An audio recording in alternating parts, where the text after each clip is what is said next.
So, about 10 years ago, in 2015, I came up with the concept and a handful of songs for my band Children of the Frost. So the concept back then was pretty clear.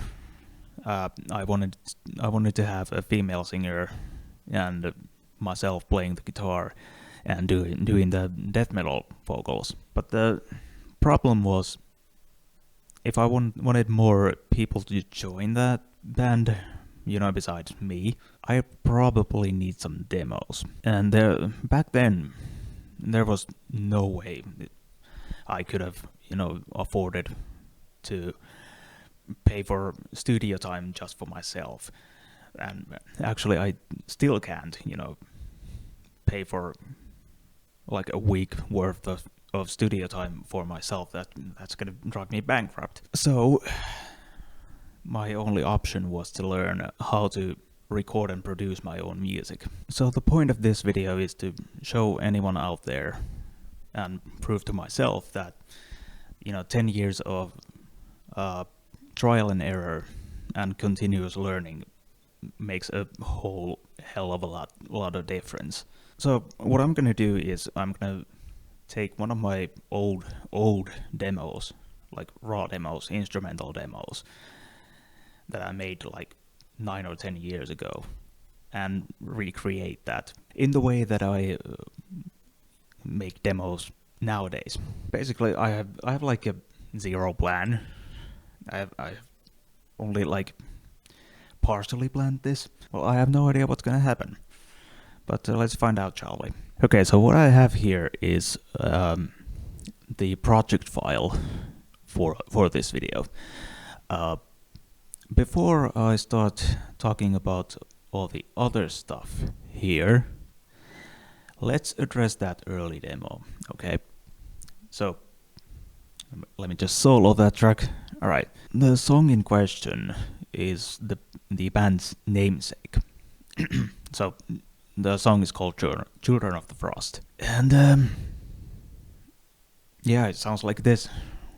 Let's just rip off the band-aid.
Alright, that's enough of that. So, okay, it might not be the worst thing you've ever heard, but at the same time, it's really not good.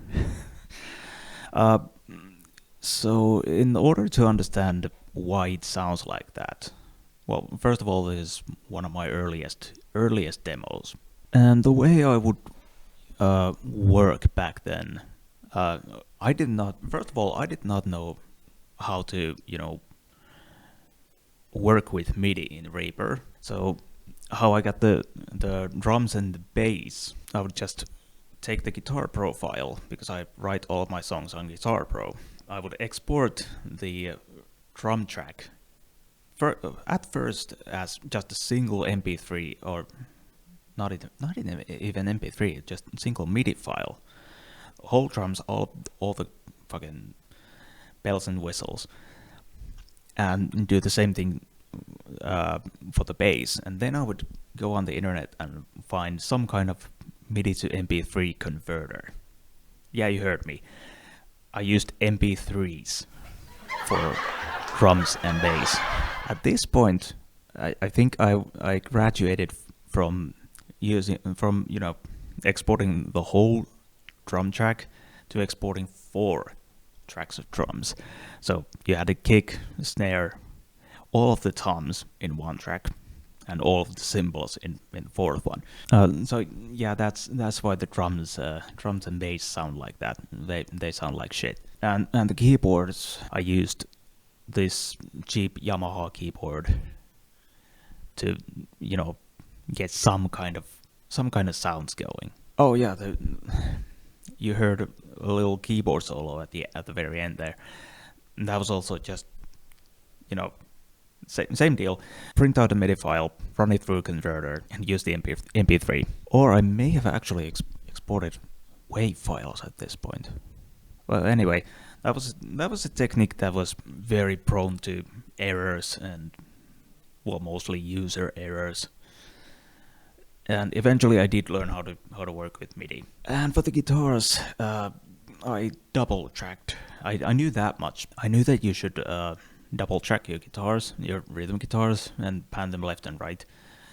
But that's it. That's 2 guitar tracks that I recorded with my solid state Marshall amp, and I had a microphone. I borrowed my cousin's microphone to record that, or I may have used this one. But yeah, the tone is all over the place because I think I was using the bass metal zone that I had. So anyway, that's the original one. I'm probably gonna put some kind of before and after comparison at the end, but for now I don't need this one. Bye bye shitty demo. Yes, delete the track.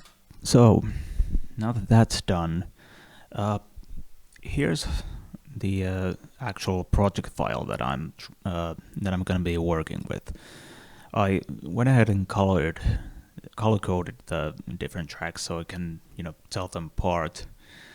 First of all, on this lovely manly pink here, we have the drum tracks, and the drum plugin that I'm using is the Steven Slate Drum, and this is a free plugin that I grabbed at some point.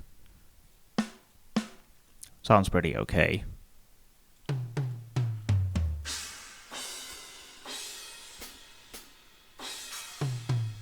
And oh yeah, here, just to prove to you that I can actually work with MIDI these days. Now, this all looks very even and similar in terms of velocity and timing, but I'm gonna worry about the humanization of this MIDI file later. Secondly, all these green tracks here, these are the orchestrations and choirs that I made for a different project, or the live backing tracks that we have. Now, don't ask me for tips about orchestrations. I'm not a professional by any means. I'm very much making these up as I go. But yeah, I have violins, viola, cello, double bass, some brass section, and a little bit of woodwinds, percussions, and basically 2 choir tracks, one female choir, one male choir, and then some synthesizers. I got a lead sound here, and I got a solo sound. Now, as for the tracks that I'm going to start working with, I kind of went back and forth with this, whether I should do bass first or rhythm guitars first. But I think I'm gonna, record bass first. Right. So the bass I'm using is my Harley Benton Thunderbird copy. It's the only bass I own, and it gets the job done. Okay, enough yapping. Let's fucking do this.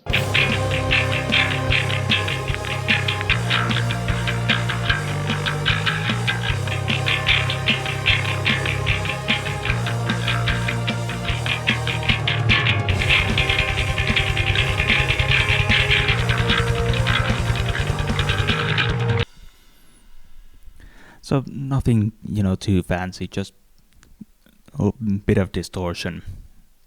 I'm using this bass overdrive to get some gnarliness to the bass sound, and I'm feeding it to bias amp 2. There we go. Actually, when it comes to the rhythm guitars, I'm also using bias amp. So for all of the guitars in this track, I'm using my old workhorse LTD MH250. As for the rhythm tone or tones, because I'm gonna quad track the guitars. First of all, okay, these images that you see on the bias amp plug-in, they're all over the place. I don't know why it does that, but first rhythm guitar is it's basically supposed to emulate a PV5150, I think, and that goes into a cabinet loaded with a Celestion Vintage 30. So yeah, your very basic metal tone. And then I blend that in with a second layer of rhythm guitars. And again, this picture is not entirely accurate. This is, I think, Mesa Mark II or Mark III. I'm not sure. Anyway, it's a Mesa emulation, and I specifically made it sound more, scooped, because the 5150 modeling is heavier in the mid range.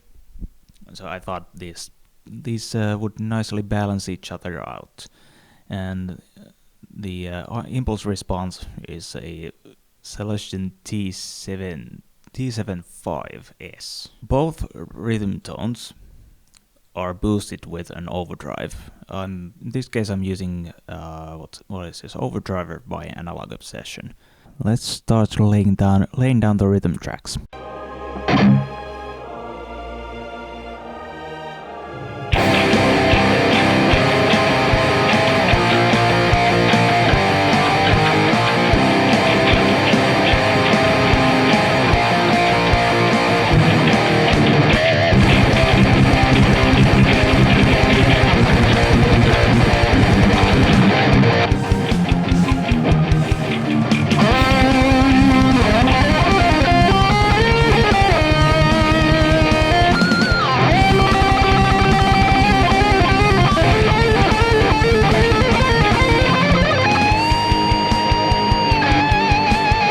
Okay, so a lot of struggling later. I have the lead tracks basically done. Yeah, there's not a whole lot to do for lead guitars in this song. Oh shit, I forgot actually to. Yeah, I'm gonna have to fix one thing in the rhythm guitars, but otherwise we're ready for mixing. But that's gonna be tomorrow because my ears are getting tired. So, cut. And we're back. I went ahead and took the liberty of exporting all the MIDI tracks, all those MIDI drum tracks that I had on this project, and also I rendered the bass tracks and guitar tracks. And actually, I duplicated the bass track and took just the raw DI, and basically I'm gonna blend it in with a distorted track. But yeah, I figured maybe I'm gonna mix this first, and then I'm gonna tell you how I used to do this versus how I do this now. So rather than you having to watch me mix these tracks just sitting on my ass for like 3 hours, I'm gonna edit and mix this, and I'm gonna continue after I'm done. A few moments later. Okay, so it took me about 3 hours to get this done. Actually, I don't have a whole lot of insane stuff going on, really. Basically, like, pretty much every track has more or less the same treatment. So first of all, there's an EQ. This is called TDR Nova, and I'm basically using this as a surgical tool, more or less. Basically, just to high pass, low pass, and cut out like some problem frequencies, and that is followed by a compressor. In this case, Fetish with by Analog Obsession. I've got quite a few of Analog Obsession plugins. In my experience, anyway, they're pretty good, and I can recommend at least trying them out. With the compressor, I'm going pretty hard on the drums and the bass. And to top it all off, I have another Analog Obsession plugin. This one is a Pultec EQ, Pultec style EQ, rather. Boosting and cutting at the same time. Basically, I tweaked the knobs until it sounded good. And do that to basically every track. The exception to that chain that I just talked about is the rhythm guitar tracks. Here I don't have any compression going on because distorted guitars just by nature are really compressed already. All I really did was just take out some mud and take out some annoying hissy frequencies and high pass pretty much everything below 100 hertz just to make room for drums and bass. And again, the Pultec comes in handy. Boost and cut at the same time. And lead guitar, same deal as the rhythm guitars. Obviously, I've made some little tweaks here and there. And then I have just a reverb track and a delay track. And I have a few synths going in to each one of those. I'm sending a snare to the reverb track, as well as the whole orchestra or keyboard stuff. That's all going into the reverb as well. And as for the delay, I'm sending this synth solo. I'm sending that into the delay track as well as the lead guitars. I usually try to keep my guitar tracks, or these days anyway, I try to keep my guitar tracks as dry as possible. And bass is of course not going to any kind of effect tracks. It's just bass. And finally, I have a parallel compression track here. That basically have like the meanest compressor I have access to. Crank the fuck out of that. I'm sending basically all of these. Not that one. All of these drum tracks that I have highlighted here, they're all going into the parallel compression track. Okay, let's just play a little bit of the mix just to show what the parallel compression is doing.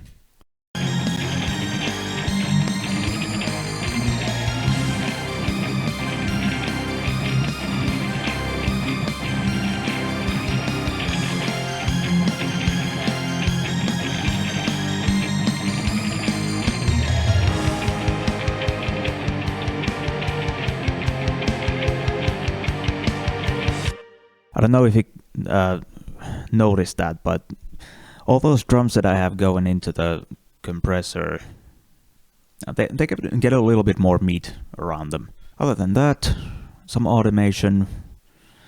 I automated the double kick runs, pulled the volume down a little bit, just so they don't overwhelm everything else. A little bit of automation on like some of the violin tracks. Then here's an actually good trick that I've picked up. Whenever you have like a lead part or solo part, if you have trouble making it, stand out, instead of raising the volume on the lead track or the lead guitar or whatever you have, drop your rhythm guitars. That's what I've done here. Like I've dropped my rhythm guitars down about a couple of dB. Like not super much, but it gives just enough room for the leads to pop up. Little tweaks with panning and volume with the lead guitars, and that's it. And I also took the liberty of just running the whole thing through the master while I was at it. And okay, mastering is something I'm not super good at. I really only know just the basics. Well, basically what I have here is the same EQ plugin, carve some stuff out, maybe boost a little bit if needed, a little bit of compression just to, even out some peaks. I'm not giving any makeup gain or anything, just, taming some of the peaks. And yet again, a little bit of Pultec style magic, and stereo imager makes the whole stereo track seem a little wider. It's a subtle effect, but I really like it. Then limiter and loudness meter, just so I can see what the overall loudness is. So the way I would have done this back in the day is I basically wouldn't have mixed anything. I just record whatever I had to record and use the MP3 files I mentioned earlier, and just kind of tweak the balance and just leave it at that. Quite often, I would also just, when I had to make something louder, I would just turn up the fader. And yes, stuff did clip. Don't do that, kids. Don't clip your shit. And basically, mastering wasn't a thing that I even knew anything about. Like, even now, I know very little about mastering, but even still, I know more than I did 10 years ago. I mean, I guess if my only purpose was to get something out, that method I had 10 years ago got the job done. But it wasn't very good. It didn't sound very good. Is this overkill the way I do things now? Probably a little bit, considering I mostly just make demos and not really professional recordings. But then again, I don't think I've wasted time learning all this stuff. So I am slightly ashamed that I was such a bad recording mixing engineer, in heavy air quotes. But then again, everyone has to start somewhere, and I happen to start from scratch. So the question I set out to answer is, during these 10 years that I've recorded myself and mixed my own stuff, have I learned anything? And I think the answer is yes. I think I have actually learned quite a bit. And I have also gotten comments that my production skills have improved, so I guess it's showing. I'm gonna leave you with a quick back-to-back of the original demo and the new version that I just made.